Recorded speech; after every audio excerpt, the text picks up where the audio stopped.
विनय भरा हृदय करे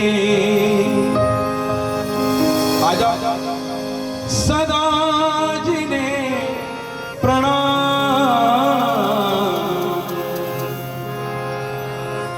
विनय भरा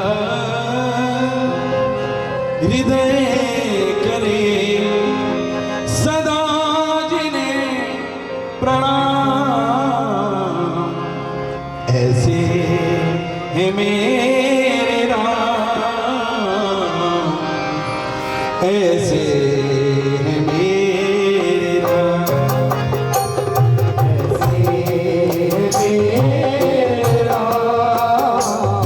ऐसे है मेरे राम ऐसे है मेरे राम ऐसे है मेरे राम ऐसे है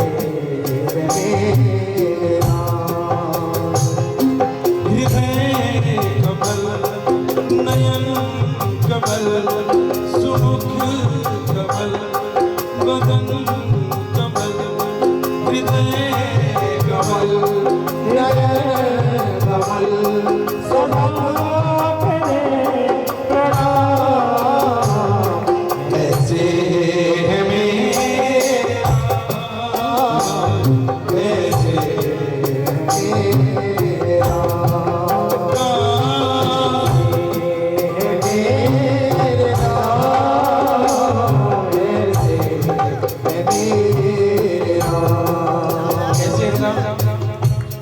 बहुत अच्छा अंतरा है कि राम ऐसे राम जैसे राम एक कैरेक्टर में फिट बैठे राम सा पुत्र न राम सा भाता राम सा बंधु न राम सा भ्राता राम सा मित्र न राम सा दाता सबसे निभाए सबका नाता मतलब राम जैसा कोई मित्र नहीं राम जैसा कोई बंधु नहीं है राम जैसा कोई दाता नहीं राम जो दे सकते हैं वो कौन दे सकता है राम जैसी मित्रता निभा सकते हैं वैसी कौन निभा सकता है राम जितना प्यार कर सकते हैं जीव को उतना कौन कर सकता है ऐसे है राम राम सपुत्र राम सभ्राता राम समित्र न राम सदाता राम सपुत्र न राम सभ्राता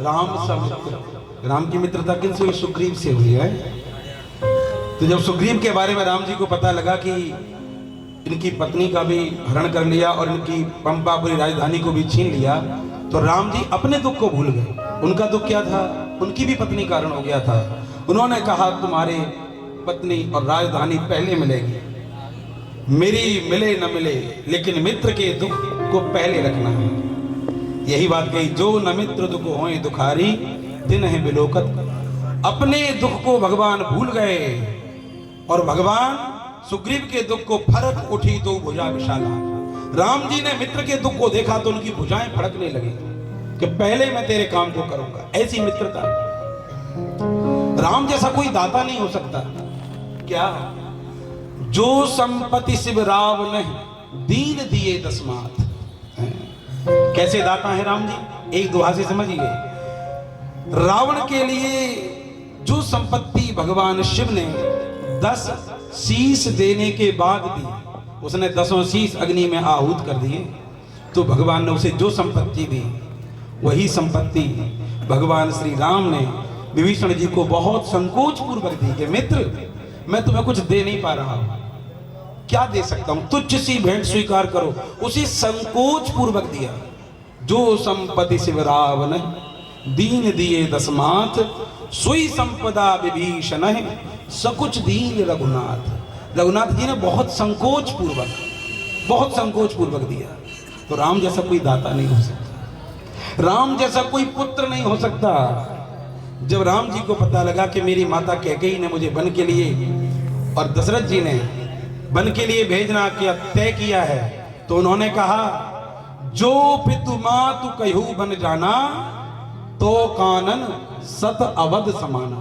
कितनी सुंदर बात है। जो मेरे माता पिता ने मुझे बन जाने का कहा है, तो ये जंगल मुझे 100 अयोध्याओं की तरह सुख देगा।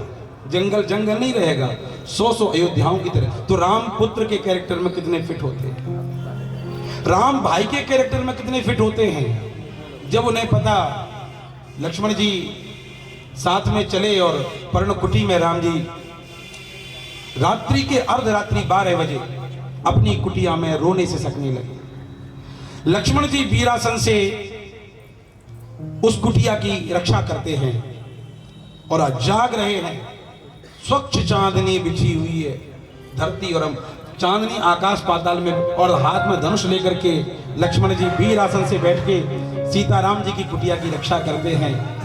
तो मैथिली शरण गुप्त कहते हैं, जाग रहा यह कौन धनुर्धर, जबकि भुवन भर सोता है। भोगी कुसुमा युद्ध योगी सा बना दृष्टिगत होता है। किस व्रत में है व्रती वीर, यह निद्रा का यूं त्याग किए। राज भोग के योग विपिन में बैठा आज विराग लिए। ये कौन है, इस कुटिया में ऐसा क्या धन रखा है जिसकी रक्षा कर रहा है। उसी समय लक्ष्मण जी को कानों में आवाज आई। क्या आवाज आई कि अंदर मेरे प्रभु रो रहे हैं। प्रभु श्री राम, 1 मिनट बैठ जाइए, 1 मिनट बस, मैं पूरा कर रहा हूं संकीर्तन को। कि प्रभु श्री राम रो रहे हैं। लक्ष्मण जी पीछे पीछे गए और कहने लगे, प्रभु मेरी सेवा में कोई कमी है क्या? यदि कोई कमी हो गई हो तो क्षमा करो और मुझे सेवा के लिए आज्ञा करो। तो राम जी ने कहा कि नहीं लक्ष्मण, तुम्हारी सेवा कभी गड़बड़ नहीं हो सकती। तुम तो मेरी छाया हो, तुम्हारी वजह से नहीं रो रहा हूं। आज मुझे इस अर्धरात्रि के समय मेरे भरत की याद आ गई। क्यों? क्योंकि मैं तो इस पत्ते की छांव में और पत्ते के बिस्तर पर, ध्यान से सुनिए, बहुत अच्छी बात कही कि मैं पत्ते की छांव में पत्ते के बिस्तर पर सो रहा हूं, लेकिन मेरा भरत नंदी ग्राम में गड्ढा खोद के जमीन के नीचे सो रहा है। क्यों? वो क्यों गड्ढा खोद के सोते थे? क्योंकि भरत जी कहते थे कि राम जी मेरे भाई नहीं है, मेरे स्वामी हैं, और स्वामी से ऊपर आसन या बराबर में आसन नहीं होना चाहिए। मेरे स्वामी यदि धरती पर सोएंगे तो मैं धरती में गड्ढा करके सोऊंगा, स्वामी के नीचे सोऊंगा। इधर राम जी के समर्पण को देखो, उधर भरत के समर्पण। तो मैं कहना चाहता हूं, राम जैसा कोई भाई नहीं, राम जैसा कोई पुत्र नहीं, राम जैसा कोई पति नहीं।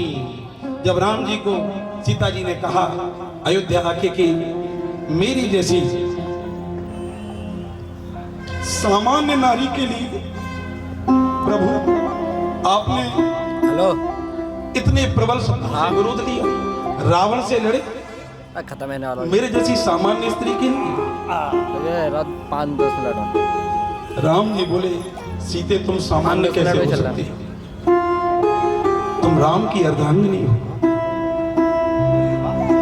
समुद्र पार तो क्या, तुम्हारे लिए राम को किसी दूसरे लोक में जाना पड़ता, तुम्हें अपना धनुष लिए तेरी रक्षा करना।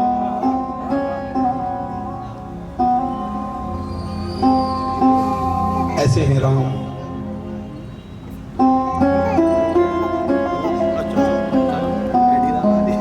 अस्तु,